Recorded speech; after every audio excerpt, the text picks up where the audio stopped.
my family's Russian, and my grandfather spoke 9 languages fluently, never had any formal education. Started his own business. They emigrated into Philadelphia.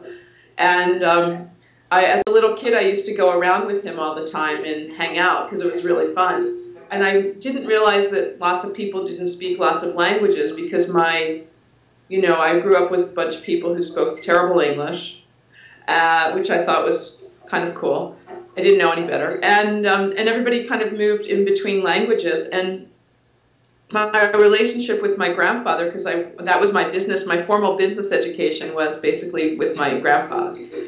And so he would go into these various restaurants that were mostly owned by Greeks, Italians, Spaniards in and around Philadelphia. So I would go around with my Zeta, my grandfather, and he would introduce me, of course, to all these people. We would chat. So I became very chatty, which was his main thing as well.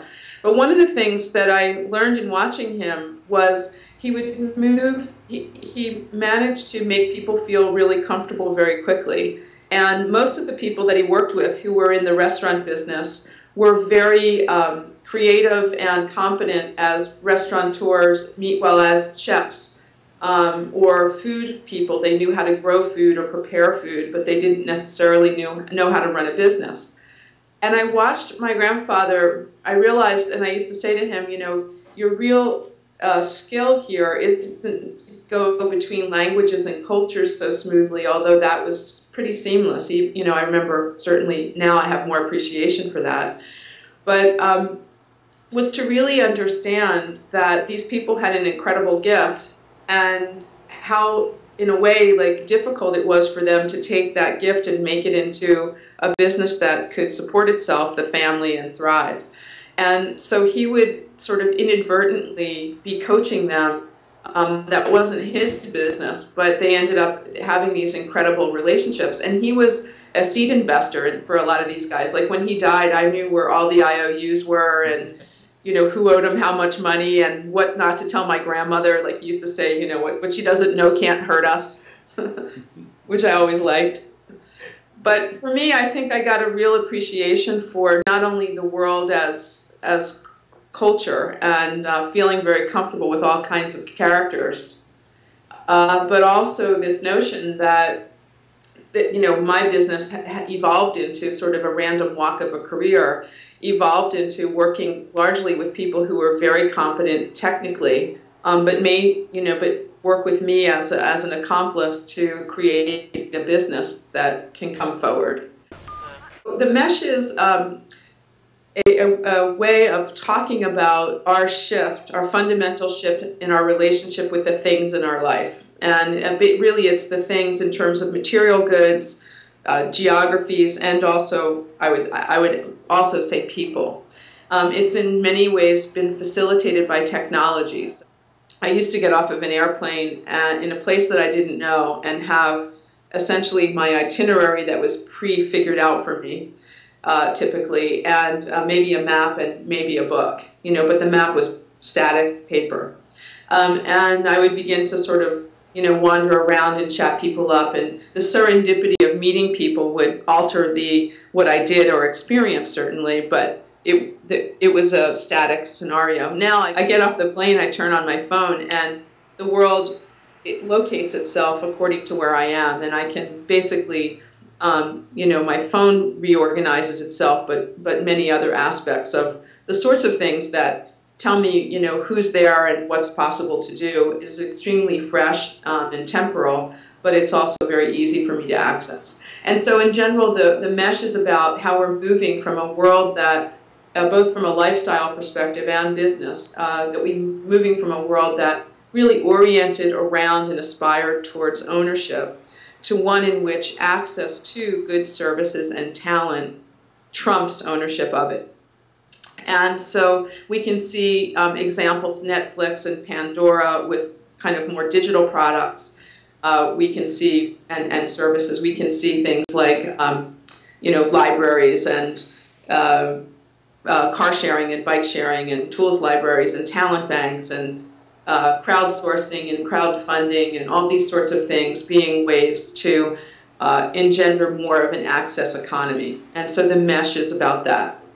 The second thing is that you see these companies that are trying, whether they're using flanker brands or they're trying to create partnerships, they're testing different mesh kinds of services. So for example, sticking with transportation, there's, Daimler has created the car-to-go service. And that's essentially taking one of their cars, which is the smart car, and they launched in Munich and in Austin, and now they just expanded to Vancouver, and they're playing with models. And BMW has Drive My Car, that's a different model, but the same sort of thing. And you see businesses doing really interesting things that are focused on waste, which is, for me, one of the main tenets of the mesh, is that we have a lot of waste, a lot of things that we already own as a global community that we're not actually using. And if we could figure out ways to use it, either in its current instantiation or invent another way to use it, we're going to be a lot better off. When you offer somebody the ability to bring back the products that they're no longer using, you buy $1,000 worth of kids' clothing inside of 2 years.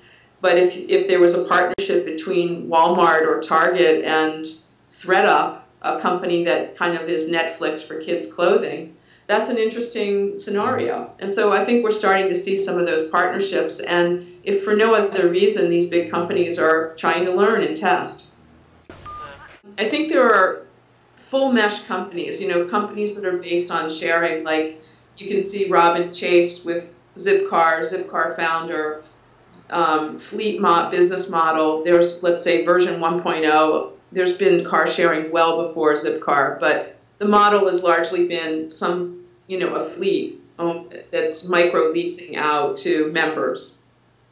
You can see that model has evolved so that now we have this more own to mesh model that's peer-to-peer. So you have relay rides, and then Robin in France just started Buzzcar, and there's Zazcar in Sao Paulo, Brazil, and they're popping up all over the world. Really interesting model that essentially says, we can micro-lease our own stuff to each other. And there's many versions of that, going from food, clothing, tools, talent, in all domains. People are playing with these models. And then there's the platforms, that allow for these to be created. TaskRabbit, Skillshare, a bunch of different ones that are out there. Whether you're a company or an individual, the mesh is an opportunity to actually align the cost with the value. And so, for example, in North America and Western Europe, most people use their car 8% of the time. But our cars are our second most costly thing that we own. So relay rides and Get Around and Buzzcar and Whipcar, these peer-to-peer car sharing services, people on average are making $250, $300 a month micro-leasing their car to their neighbors. I used to pitch VCs next to a photograph of myself at Disney World that said, if you're pregnant or have a heart condition, don't go on the ride, Because it's like not for the faint of heart. As business managers start to look at whether it's buildings that we're not using, factories, talent base, intellectual property, you see companies trying different sorts of services around the world. And so, for example, Nike did something about 18 months ago where they had spent tens of millions of dollars on doing research and developing patents in sustainable cotton and rubber for their business. But then they realized they learned a whole lot of stuff that they actually had intellectual property for that they weren't using. So Nike did this really interesting thing, which is they created a platform with other partners like Best Buy and IDEO, in which they could, and Creative Commons, in which they could take the patents and put them on, allow them to be shared. People who are commercial users and want to use the patents pay. The ones that are university or nonprofit folks don't pay.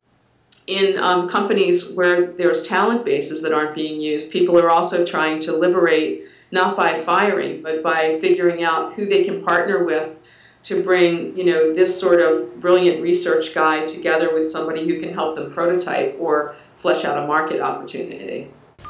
In the world of businesses, there's two kinds of people. There's the people who are kind of looking for the edge, looking for what's next. Somewhat trepidatious, but still open. And then there's people who are holding on for dear life, waiting for the world to stop shaking, right?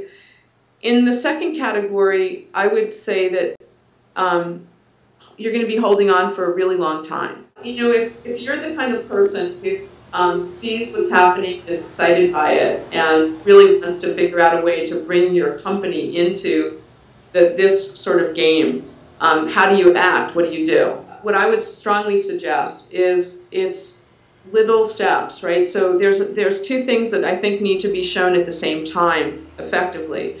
One is there are plenty of research studies and things out there today and or taking place right now that show the big shift in whether you call it cloud services or the mesh economy or the share economy. And some of them are on the website, which you can refer people to. So there's actual research that says, holy crap, this is really big. And then secondly, a proposal that's framed as a pilot project in which you can begin to test some kind of a mesh proposal. And what I tell people is make early, inexpensive mistakes really fast. Because one, you can keep iterating. That's the whole idea of these platforms. They allow for inexpensive iteration, which is fabulous.